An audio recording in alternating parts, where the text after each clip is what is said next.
to speak to us more than about jealousy within spousal relationships. Here's the story. Everybody you know is the sota, is the accused, suspected, covenant-breaking spouse of the creator of the universe. This is why we judge people, right? Because we think they're sinning. We think they're breaching covenant. We think they're breaching their fidelity. This is why we get angry. This is why we get offended. This is why we get into make all sorts of stories about people. And we tell stories, and we talk about them, and whisper behind them, and we gossip about them. This is why we do this. We're all going through the sota, and the Holy One saying, nobody in their right mind would do that. Do you know how this turns out? For you and for your family, for them and for their family, nothing good comes of this. Well, that's the story of the sota, and I hope you will catch that. This is important for us as we go through the wilderness. Well, we're going to have some times when this turns out really badly. They try to stone Caleb and Yehoshua. I don't even have time to go through all the details, but you should know the book of Numbers if you've been studying it for a while. You know this is going to come to its head, and he's going to show us how miserable it turns out whenever you go down the sota road.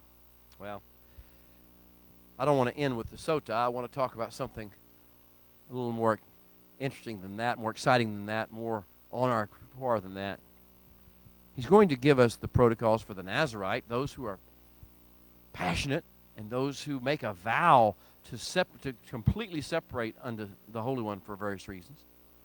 And then he's going to do what I think I've been waiting for. I wait for every year.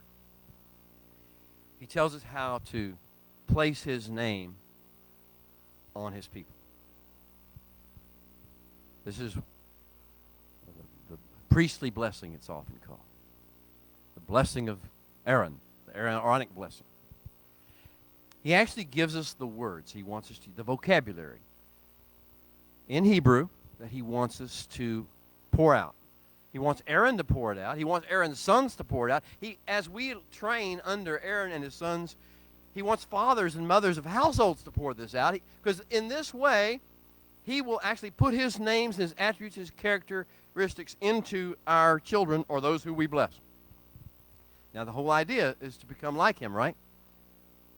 The blessing is the protocol. The blessing is the way. If you learn the blessing protocols and you learn to stay pure in your blessing, then what you'll find is you are imparting the characteristics and the attributes of the Holy One to your children, to your family members, to your brother and your sisters, as the case may be. So what is the priestly blessing? Yivarechecha Adonai v'yishmerecha, v'yed Adonai panav elecha v'kuneka, Yisa Adonai panav elecha v'yasem lecha shalom. I just said it really fast. It doesn't have, you just heard Hebrew words. And may the Lord bless you and keep you and make his face shine upon you and be gracious to you. May he lift up his countenance upon you. And may he give you health and wellness and wholeness and provision and protection and security and safety and purpose and meaning and destiny and prosperity and fruitfulness and peace. That's kind of what that would be, a shorthand rendition of it. It's just simple words. You say it's just words. No, it's not. You have hit kingdom anthem. You've hit a kingdom anthem here. You've hit a release point of divine energy into this world. You've hit Kedusha, the Kedusha power source, and you've released it over your family. So let me just talk to you a little bit about that. May the Holy One bless you. What does it mean to be blessed?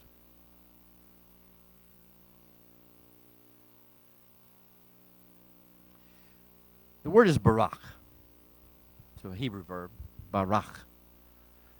It comes from kneeling, the idea of a camel or a beast of burden, a donkey, a beast of burden who comes to be loaded down with something, to carry something, or to be removed of a burden. And so what happens is the donkey or the camel is taller than the man, or especially a large, will bow down on his knees, and then the master of the beast will put the burden that he wants him to carry on him, or take that burden off, the burden that he's carrying off, and put his own burden on there. So this blessing is we're taking something off of our children or those who we're blessing. So may the Holy One bless you. May he take off of you everything you shouldn't be carrying. May he remove from your shoulders and from your mind and from your emotions all that you should not be carrying. And may he then replace it in your time of momentary submission. May he replace it with everything you were born and designed to carry into the next phase of your world's operations. May he put that on. May he ivarkeka, may he bless you. And may he, second phase, 6 aspects here, all correspond to the prayer of Yeshua that he taught us to pray, but I'll let that go for another day. You can look it up yourself. And may he shamar you. The Hebrew word is shamar. So what does it mean to shamar? We've talked about this word so many times. It means to be treasured, to cherish. May you know how cherished and you are. Now, there's a whole spectrum that the word shamar, and every Hebrew verb for that matter, carries.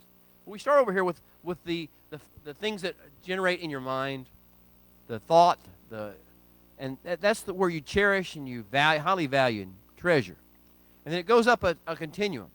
And it goes into where then you will protect and defend because you cherish it and you admire it. So now you go up the continuum of shamar to defend and protect. And then you go to carefully guard. And you get to the end where you would die for it. You would die for whatever it is because this is worthy of it. It's worthy of that for you.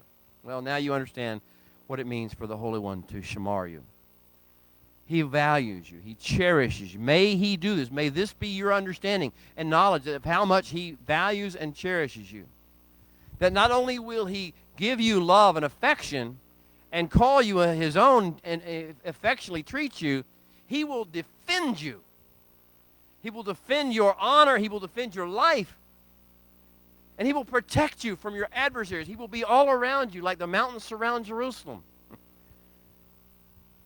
Shomer Israel means the protector, the defender, the guardian of Israel.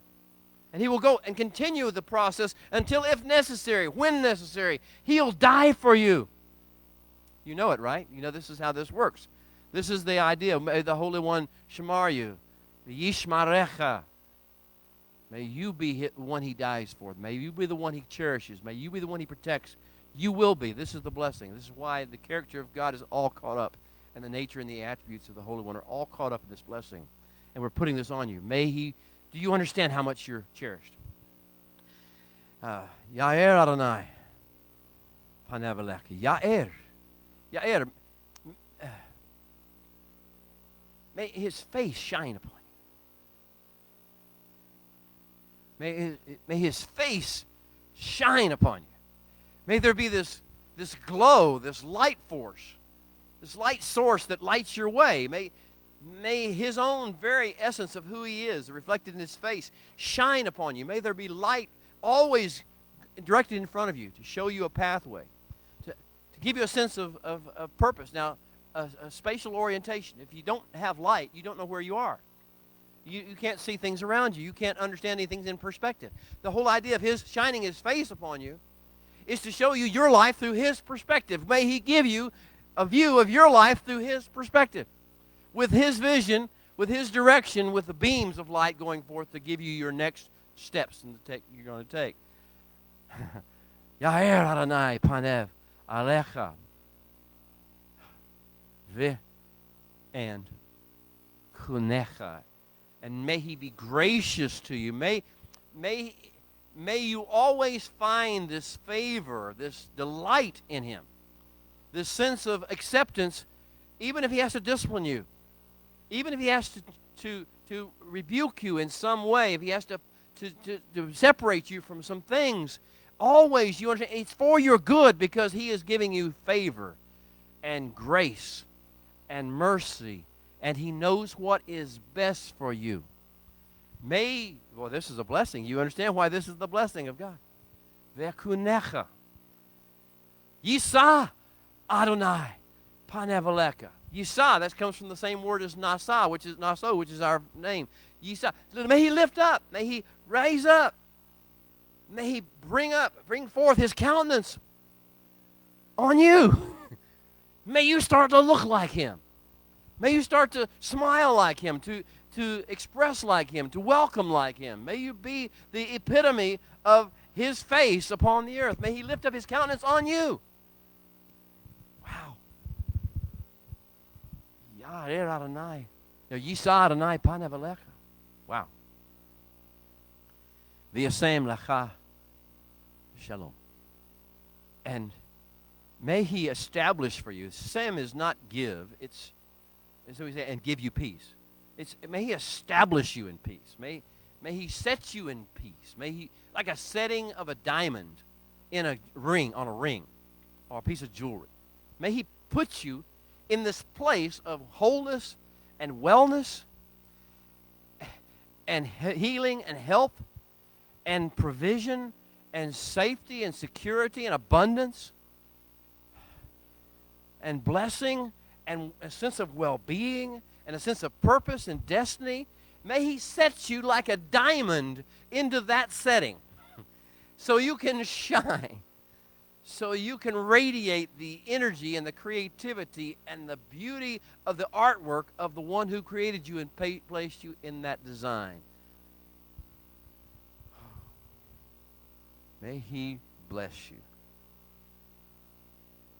Take all that other stuff off of you that you don't need, that is against who you really are, that the world's tried to put on you, that your own self and your own family's tried to put on you, that your news media's tried to put on you. May he take that stuff off of you and may he put onto you his own identity and his own persona and his own calling upon your life. Oh, we could go further, back to it again.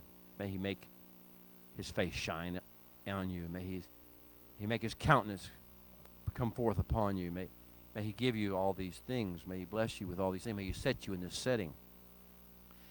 Well, perhaps it's time just to sing that blessing over you the right way, the way it should be sung. So you can either sit or you can stand. But we'll end this session today, Parsha Naso. Thank you all for joining with us. And this blessing is over you. We're just following the Torah of this week over each of us.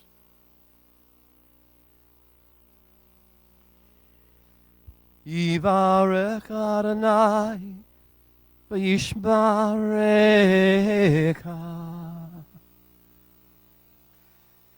Ya'er Adonai panav alecha v'kunecha. Yisa Adonai panev alecha v'yasem lecha shalom.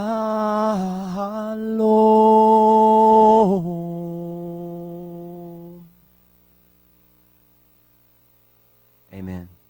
Shabbat shalom. See you all next week.